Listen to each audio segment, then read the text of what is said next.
Hello बच्चों, मैं वंदना राजौरिया आप सभी का स्वागत करती हूँ अपने YouTube चैनल बंधु मनी राजौरिया में।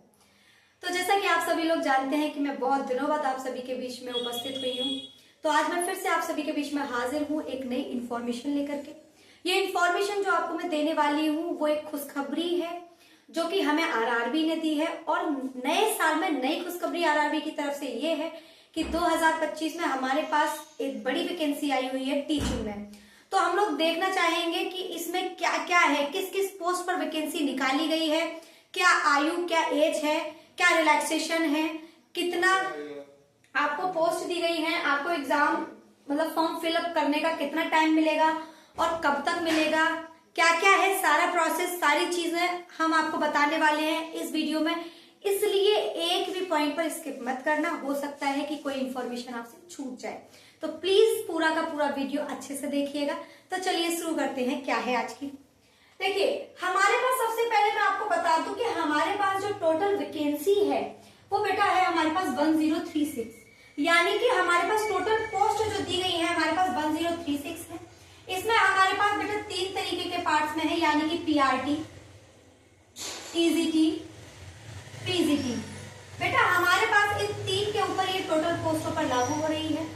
अब बेटा हम सबसे पहले देख लेते हैं कि हमारी जो फॉर्म फिलअप होने का टाइम कब से कब तक रहेगा।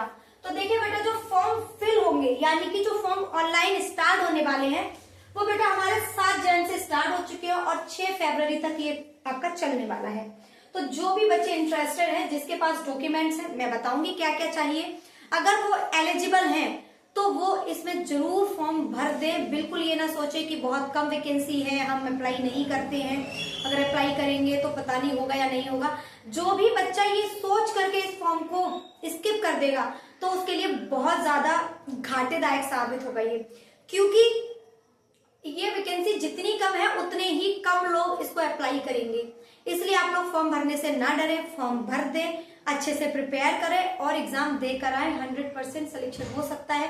क्या पता आप में से कोई एक मेरी बात माने और वो वैकेंसी ले जाए, वो जॉब ले जाए और फिर वो लास्ट में मुझे थैंक यू भी बोलेगा। तो देखिए, जो आपका पेड करेक्शन होगा, यानी कि इसकी करेक्शन डेट भी है जो पेड की जाएगी। तो पेड करेक्शन जो है आपका वो 9 से 18 फरवरी तक होगा। याद रखिएगा कि 6 फरवरी तक तो आपको फॉर्म फिल करने की लास्ट डेट है, लेकिन करेक्शन करने की डेट बेटा कब से शुरू होगी? 9 से लेकर 18 फरवरी तक। अब आते हैं बेटा 6 फरवरी तक, ये तो क्रूशियल डेट है।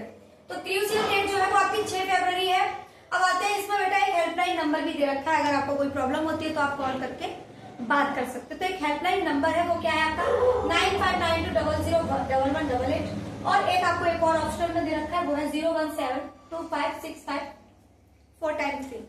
तो ये आपका नंबर है, जो भी चाहता है वो नोट डाउन कर सकता है। अब देखते हैं बेटा, बच्चों का सबसे बड़ा क्वेश्चन था क्या इसमें नॉर्मलाइजेशन होगा या नहीं। तो यस, इसमें नॉर्मलाइजेशन है, इसमें नॉर्मलाइजेशन होगा। अब हम आगे का प्रोसेस देखते हैं कि आगे क्या क्या इसमें होने वाला है। तो आइए, तो चलिए देखते हैं सबसे पहले इसमें एग्जाम की स्टेजेस क्या है, यानी कि किस तरीके से एग्जाम हमारा आने वाला है, हमें कितने फेजेस में देना है। तो सबसे पहले बेटा इसमें जो सबसे पहले होगा वो होगा आपका सीबीटी। तो सीबीटी क्या होता है बेटा? कंप्यूटर बेस्ड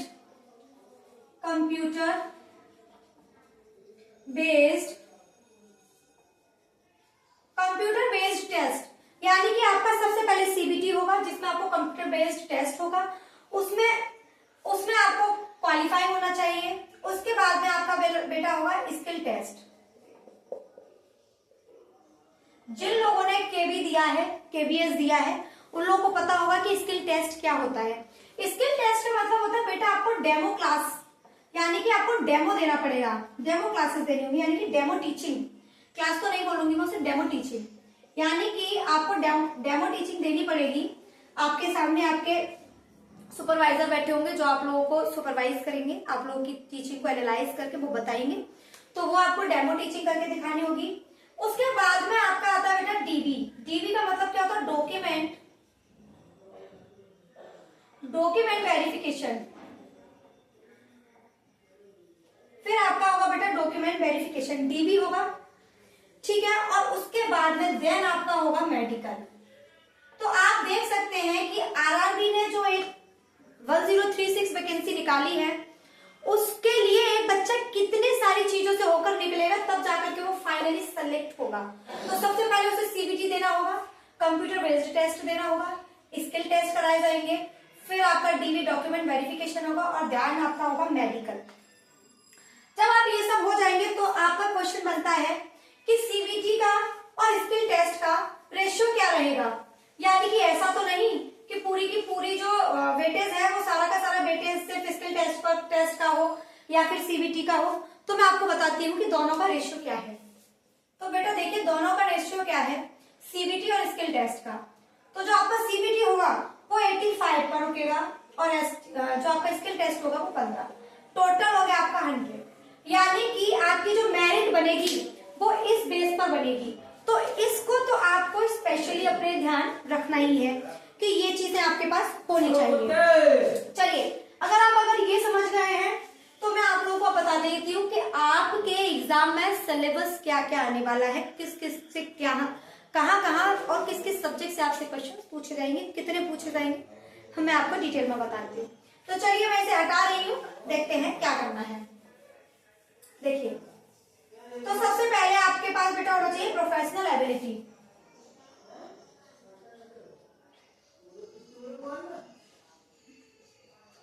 प्रोफेशनल एबिलिटी होगी, ये आपके बेटा टोटल क्वेश्चंस होंगे और ये टोटल मार्क्स होंगे। तो जो प्रोफेशनल एबिलिटी है बेटा वो 50 क्वेश्चन की होगी और 50 ही आपके मार्क्स आएंगे। अब आते हैं जर्नल अवेयरनेस।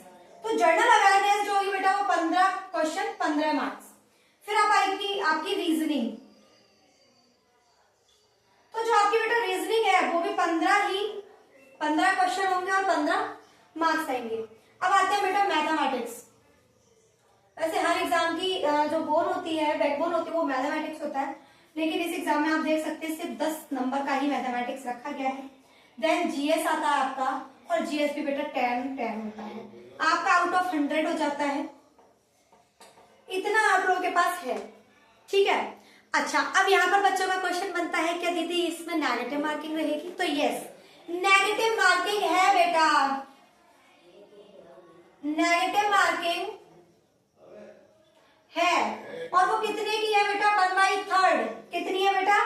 1/3 की आपकी नेगेटिव मार्किंग होने वाली है। अब मैं आप लोगों को आगे लेकर चलती हूँ, तो चलिए देखिए आगे क्या करना है हमें।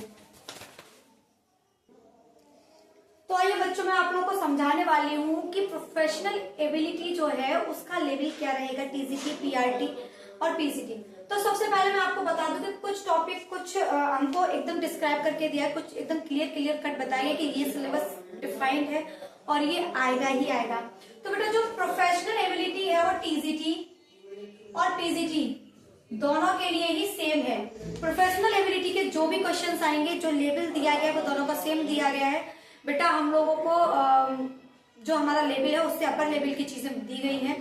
तो देखते हैं हमको क्या क्या बताया गया है। सबसे पहले मैं पीआरटी के लिए अंडरस्टैंडिंग द लर्नर। तो अंडरस्टैंडिंग द लर्नर यानी कि अधिगम, जो हमारा अधिगम करता होता है उसकी समझ क्या है। तो उसकी समझ को जो है बेटा उससे रिलेटेड क्वेश्चन आएंगे। 18 से 20 क्वेश्चन आपके अंडरस्टैंडिंग द लर्नर से बनेगा। अंडरस्टैंडिंग टीचिंग लर्निंग, तो अधिगम और अध्यापन के बीच में जो अंडरस्टैंडिंग है वो 18 से 20 क्वेश्चन आपके बन रहे हैं। अब आपका बनता है क्रिएटिव एंड कंड्यूसिव लर्निंग के लिए 4 से 6 क्वेश्चन होंगे। स्कूल ऑर्गेनाइजेशन एंड लीडरशिप, ये हमारे लिए बहुत इंपॉर्टेंट रोल अदा करता है। लेकिन देखिए क्वेश्चन कितने दिए गए हैं? 4 से 6 क्वेश्चन पूछे जाएंगे स्कूल ऑर्गेनाइजेशन एंड लीडरशिप से। और पर्सपेक्टिव इन एजुकेशन, इससे 2 से 3 क्वेश्चन पूछे जाएंगे। ओवरऑल हमारे 50 क्वेश्चन बनते हैं, जो हमारे किससे आने वाले हैं बेटा? प्रोफेशनल एबिलिटी से हमारे ये क्वेश्चंस आने वाले हैं बेटा। ये टीजीटी, पीजीटी, पीआरटी सब में सेम रहेगा और यही सिलेबस है। तो मैंने आप लोगों को ये बता दिया है। अब हम देखते हैं बेटा जीए यानी कि जनरल अवेयरनेस में क्या रहेगा हमारा। तो जनरल अवेयरनेस के बारे में आप बहुत अच्छे से जानते हैं कि हमारा सबसे ज्यादा मेन रोल जो प्ले करता है वो क्या है। तो बेटा जनरल अवेयरनेस में आते हैं हम सबसे पहले। तो जनरल अवेयरनेस में हमारा सबसे पहले बैकबोन होती है हमारी, वो सबसे पहले इस टाइम पर जो है वो बेटा करंट अफेयर्स है। Current affairs, history, geography, current affairs में बेटा क्या आएगा, जीए में क्या आएगा, current affair, history, geography, polity. Polity में वही आ जाते हैं आपके सारे के सारे, आपको संविधान पढ़ना है और जितने भी आपके आंदोलन हुए हैं, जो भी हुआ है वो सारी चीजें इसी में आ जाएंगी, राष्ट्रीय आंदोलन आयोग वगैरह। और फिर आपका आ जाता है बेटा इकोनॉमी। ये सारे जो बेटा ये है आपके जीए का पार्ट हो जाएगा। आपको जनरल अवेयरनेस में ये सारी चीजें पता होनी चाहिए। अब देन हम आते हैं बेटा रीजनिंग में। तो रीजनिंग में मैं सारे टॉपिक तो नहीं बताऊंगी, वही आपके वेन डायग्राम आना चाहिए, ब्लड रिलेशन पता होना चाहिए, है ना, और आपके जो भी है यही सारी चीजें आती हैं, मिरर इमेज, वाटर इमेज, ये सारी चीजें आपको पता होनी चाहिए। वैसे ही आपको मैथमेटिक्स में सबको पता है कि क्या होता है। तो मैथमेटिक्स में आपका वही होता है SI, CI, profit and loss, percentage, ठीक है। और आपका क्या होता है, आपका परसेंटेज के अलावा क्या आता है बेटा आपका, हाँ परसेंटेज हो गया आपका, ठीक है, एवरेज हो गया। तो ये ओवरऑल जो बेसिक मैथमेटिक्स होता है आपका वो आना ही आना है। बहुत ज्यादा मेहनत करने की जरूरत नहीं है, 10 नंबर आराम से आ जाएंगे क्योंकि ज्यादातर पूछा नहीं जाएगा। अब आते हैं नेक्स्ट बेटा, आपका आ जाता है जीएस यानी कि जनरल साइंस। तो जनरल साइंस में आप लोगों को पता है कि हमारे पास सबसे पहले फिजिक्स होता है, केमिस्ट्री होता है, बायोलॉजी होता है, एंड देन इन्वायरमेंट। इन्वायरमेंट एक बहुत बड़ा रोल प्ले करने लगा है। इन्वायरमेंट में लोग ज्यादातर जीएस में पूछा जाए तो लाइफ साइंस की बात आ रही है। लाइफ साइंस बेटा फर्स्ट से लेकर 10th तक की आपको लाइफ साइंस पता होनी चाहिए। तो ज्यादातर आपके लिए इन्वायरमेंट से क्वेश्चंस पूछ लिए जाते हैं, लाइफ साइंस से तो क्वेश्चंस बनते ही बनते हैं। अभी फिलहाल में लाइफ साइंस से क्वेश्चन ज्यादा बनने लगे हैं। तो इन चीजों को आपको क्या रखना है बेटा, याद रखना है। चलिए आगे बढ़ते हैं बेटा। अब मैं बता देती हूँ कि एलिजिबिलिटी क्या क्या है। टीजीटी के लिए आपको क्या आना चाहिए, पीआरटी के लिए आप किसके क्या होना चाहिए, तो देखते हैं आइए। तो सबसे पहले हम लोग देखेंगे पीआरटी के लिए। पीआरटी के लिए बेटा सिंपल सा आप लोगों के पास क्या होना चाहिए, 12th जो है बेटा 50% के साथ आपके पास होना चाहिए, यानी कि आप 50% से 12th में पास होने चाहिए। देन आपके पास डिप्लोमा होना चाहिए। डिप्लोमा बेटा आपके पास 2 ईयर वाला होना चाहिए। अब देखिए डिप्लोमा में क्या क्या ऐड करेंगे हम। डिप्लोमा में ऐड करेंगे डीएलएड या फिर आपके पास स्पेशल जो एजुकेशन होती है वो होनी चाहिए, ठीक है। या उसके बावजूद भी कुछ और दे रखा है, या graduation plus BEd, CTET first paper पास।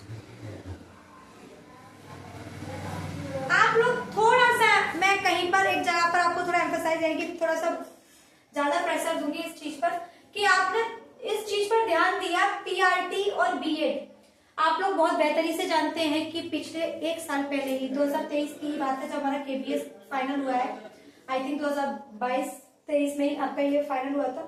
केबीएस जब आया था उसी टाइम पर सुप्रीम कोर्ट ने एकदम क्लियर किया था बीएड बाहर है पीआरटी से, एकदम क्लियर कट था और इतना बवाल हुआ था, लोगों को बहुत प्रॉब्लम हुई थी। मैं खुद उस लाइन में थी उस टाइम पर। तो बेटा सुप्रीम कोर्ट ने बीएड एकदम क्लियर कट बाहर कर दिया था। मुझे समझ में नहीं आ रहा रेलवे ने ये पढ़ा नहीं है नोटिस या क्या है, उन्होंने पीआरटी में बीएड को अलाउ कर दिया है और मुझे नहीं लगता कि ये होगा।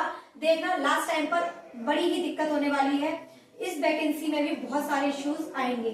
देखना बीएड वालों को प्रॉब्लम फिर से फेस करनी ही पड़ेगी, बहुत खुशी से अप्लाई करेंगे लेकिन एट लास्ट उनको शायद बाहर निकाल दिया जाए। तो ऐसा नहीं है कि आपको फॉर्म फिल नहीं करना, फॉर्म फिल कर दीजिएगा, बाकी आयोग जाने। तो चलिए अगर ये समझ में आ गया है पीआरटी, तो देखते हैं टीजीटी में क्या है। चलिए आइए,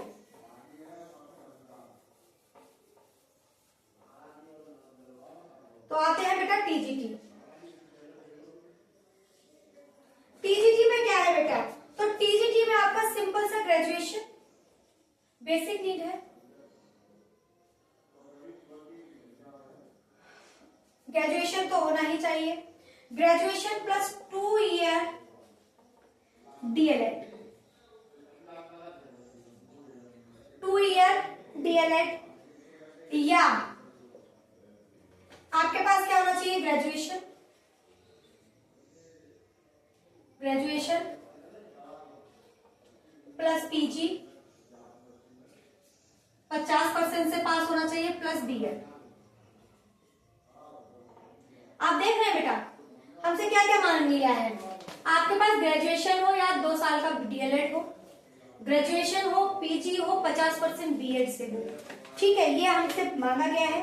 या फिर इसके बाद भी आपसे यह बोल दिया है आप 12th पास कर लीजिए 50% के साथ, 12th कितना बेटा, 50% के साथ, प्लस बीएड कर लीजिए, और उसके साथ भी आप टीजीटी के लिए अप्लाई कर सकते हैं। यानी कि बाहें फैला के कह रहा है हमसे आयोग, आइए वैकेंसी हम दे रहे हैं, जॉब ले लीजिए, ठीक है। हर बच्चे के पास इनमें से कोई ना कोई क्वालिफिकेशन, कोई ना कोई कहीं ना कहीं वो एलिजिबल होगा, वो अप्लाई कर सकता है। अगर वो इन तीनों में से किसी में भी नहीं कर पा रहा है तो ये उसके लिए बहुत बड़ी दिक्कत क्रिएट हो सकती है। अब आते हैं बेटा पीजीटी के लिए क्या है।